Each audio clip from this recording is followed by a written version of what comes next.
I don't know why I was drawn to it. Maybe it was the way the antique shop smelled of dust and candle wax. Maybe it was the mirror itself. The frame was dark oak, heavy and twisted with carvings of vines wrapping round its edges. But the vines weren't just vines. Hidden within them were tiny faces, almost too small to notice unless you were looking. Each one frozen in some strange expression, somewhere between agony and a grin.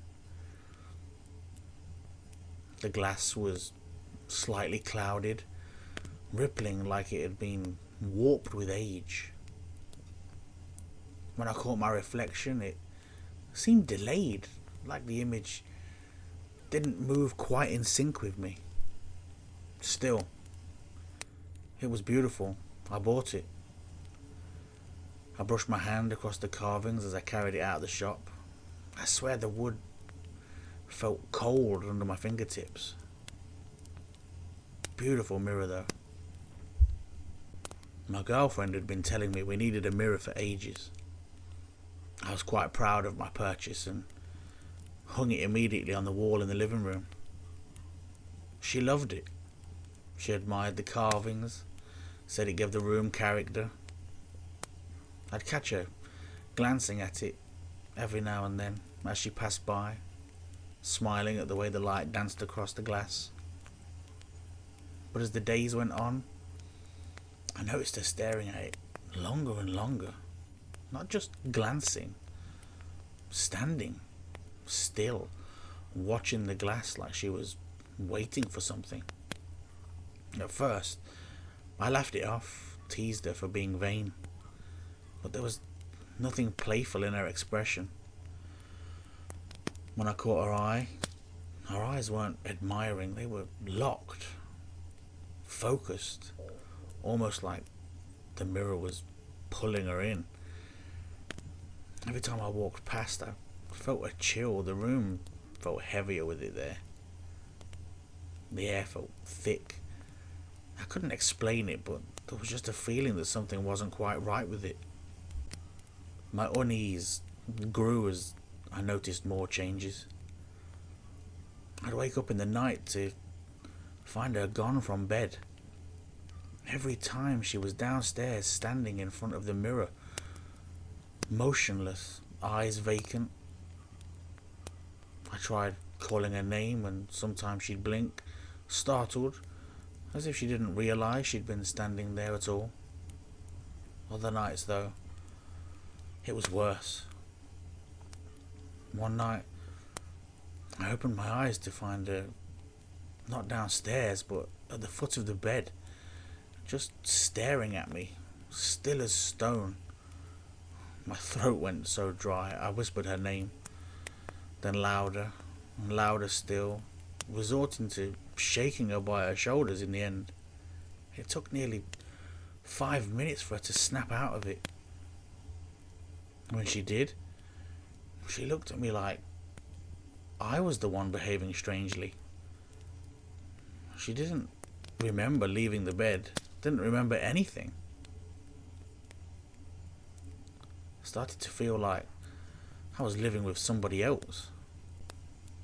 As it began to get worse, one morning after another sleepless night, I pulled the mirror from the wall, carried it outside and set it by the bins before heading to work. My chest just felt lighter as I drove away. I thought maybe the house itself can breathe again. But when I came home that evening, my stomach dropped. The mirror was back on the wall, hanging in exactly the same spot. My girlfriend just stood in front of it, expressionless. I rushed to take it down again, but she snapped at me. Not in frustration, not in her usual voice, but sharp, venomous. A sound I had never heard from her before. It rattled me to the core. I insisted it had to go, that I wouldn't let it stay in the house another night. She said nothing. She just turned and walked upstairs.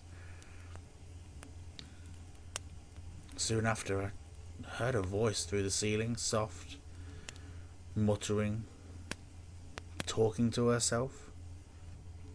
I crept upstairs, my chest tight, just to see who she was talking to.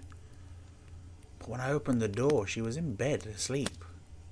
Her breathing was steady, her face peaceful, as though nothing had happened. It was late. I convinced myself she was just annoyed at me. I was too tired to think straight anyway. The constant sleepless nights were really getting to me. I lay beside her, staring at the ceiling until I eventually dropped off. But sometime in the night, a sound woke me, a whisper, my name. I turned my head and she was standing beside the bed, eyes wide, lips moving, but the voice, it wasn't hers. It was deeper, guttural, speaking words in a language I couldn't understand. I shook her, I called her name, but she didn't react. Panic just gripped me. I ran downstairs to the bins, desperate to destroy that thing once and for all, but it wasn't there. I turned to go back in the house, and there it is on the wall, heart racing. I just grabbed the nearest thing, a chair, and smashed it into the glass. The mirror shattered into 100 jagged pieces, scattering across the floor. From upstairs, I heard her voice again, this time soft and familiar. She called out, confused. I ran back up the stairs to find her just sitting on the bed, rubbing her eyes, no memory of what had just happened. I stayed up all night with her, explaining everything I'd seen. The wondering, the voice. She listened silently, pale, while I told her that whatever was left of that mirror was going to be destroyed, burned. There would be nothing left. In the morning, she carefully swept up the shards of glass while I carried the heavy broken frame outside. I lit the fire pit and stood over it until the carved faces cracked and split and the wood blackened and collapsed into ash. When I came back inside, she was crouched on the floor. She'd cut her finger on a shard. It wasn't deep, just enough to sting. I bandaged it, kissed her on the hand, and told her it'd all be okay. And for the first time in weeks, it really felt like it was. The day was ordinary, peaceful. We ate, we laughed. That night, I climbed into bed beside her, exhausted, and finally, I could sleep soundly. And then I woke. A voice calling my name in the dark. Except it wasn't her voice. It was deeper again, stretched, wrong.